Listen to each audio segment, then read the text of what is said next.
Hola chicos de quinto, ¿cómo están? Espero que sigan bien. En esta oportunidad vamos a hacer un pequeño repaso de todo el capítulo 8, ¿sí? Que fue el último que estuvimos trabajando, ¿sí? Bueno, empezamos trabajando y dijimos que a veces entre los grupos es difícil ponerse de acuerdo, ¿sí? Y la mejor solución es respetarnos entre todos, ¿sí? Y a esa medida se la llama una medida democrática, ¿sí? Quiere decir que tenemos en cuenta las opiniones de todos, ¿sí? En el grupo. Entonces nosotros muchas veces en este capítulo hablamos de las acciones en las que se basa una vida en democracia y hablamos de la igualdad, de la solidaridad, la libertad y la justicia, ¿sí? Que son acciones que promueven la vida democrática.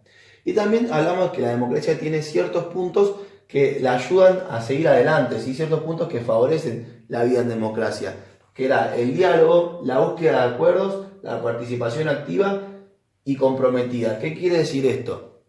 Significa que cuando se está trabajando en grupo, por ejemplo, en un gobierno o en otras circunstancias, el diálogo, la búsqueda de acuerdos, la participación activa y comprometida nos hace reflexionar y nos quiere decir que nosotros tenemos que escuchar a los demás y también poder dialogar si estas personas tienen un punto de vista diferente, ¿sí? Y también nos hace referencia a que nosotros podamos buscar acuerdos de forma pacífica, ¿sí? Aunque una persona opine diferente a nosotros. ¿Qué quiere decir esto? Que la democracia, además de ser un estilo de vida, también es una forma de gobernar.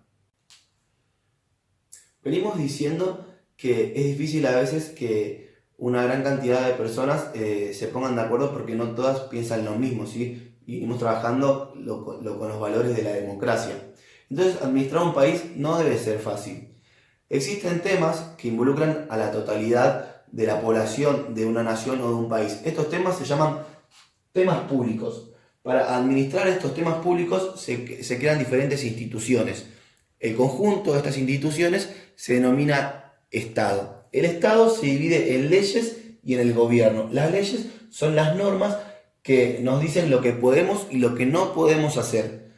Y el gobierno es el conjunto de autoridades que nosotros elegimos, que son los encargados de administrar el país y de hacer cumplir estas leyes. También tenemos nuestra Constitución Nacional, que es la ley suprema. Ninguna ley puede contradecir. La Constitución nos indica cómo es nuestro gobierno y cómo se divide. La Constitución nos indica que nuestro gobierno se divide o se caracteriza por ser representativo, que quiere decir que los ciudadanos, nosotros los ciudadanos, podemos elegir a nuestros representantes que nos van a gobernar, ¿sí? A través del voto.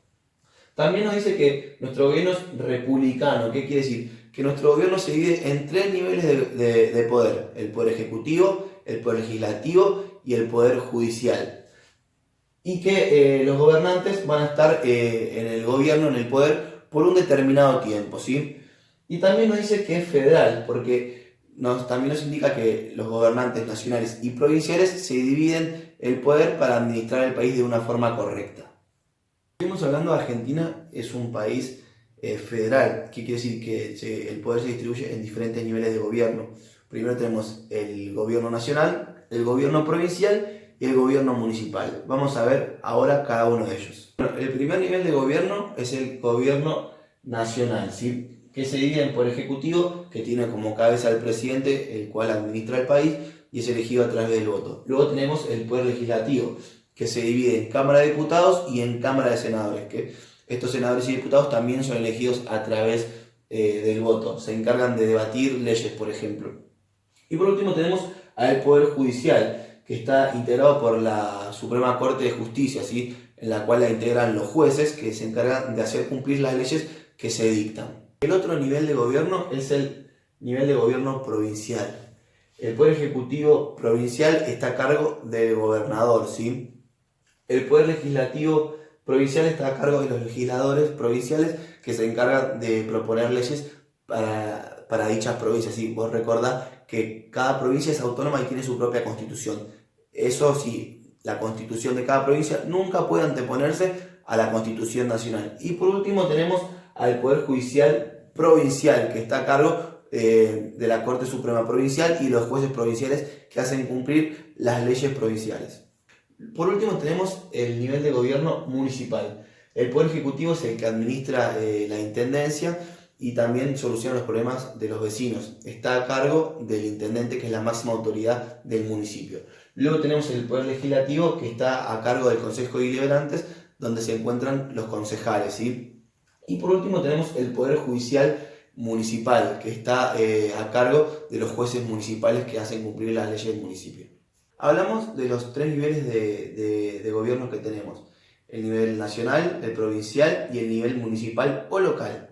Pero ¿qué pasa con la Ciudad Autónoma de Buenos Aires? La Ciudad Autónoma de Buenos Aires también se divide en tres poderes, ¿sí? Tenemos el Poder Ejecutivo, que está a cargo de un jefe de gobierno que también cuenta con un vicejefe de gobierno.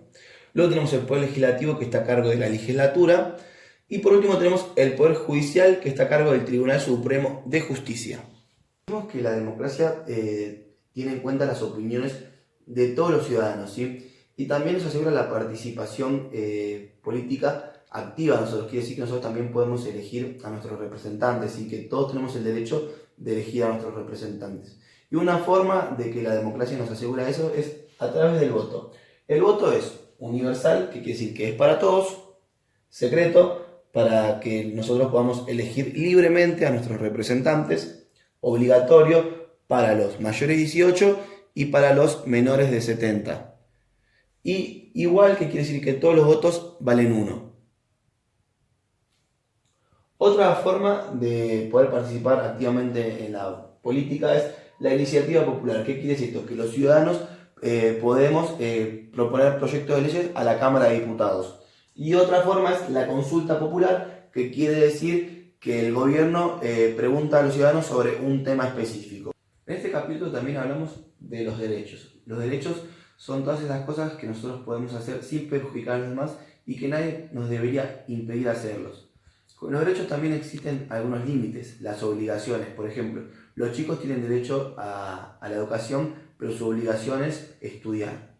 Luego de la Segunda Guerra Mundial, de la Primera y la Segunda Guerra Mundial, se creó la ONU, que en 1948, el 10 de diciembre, realizó la Declaración de los Derechos Humanos, ¿sí? Como hubo tanto violencia y muertes en estos acontecimientos, los países se comprometieron a que esto no volvería a pasar, ¿sí? Entonces crearon la ONU, la Organización de las Naciones Unidas. Esta organización se compromete a establecer a los países firmantes a que no se violen los derechos humanos, ¿sí? Y el Estado es el organismo principal que debe brindar la protección de los derechos humanos, ¿sí? Pero ¿con qué herramientas cuenta el Estado para hacer cumplir estos derechos humanos?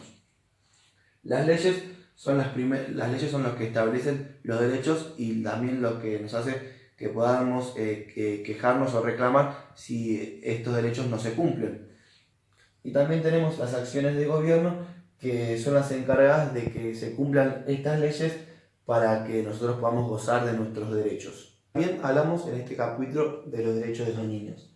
En 1989 la ONU creó la Convención de los Derechos de los Niños.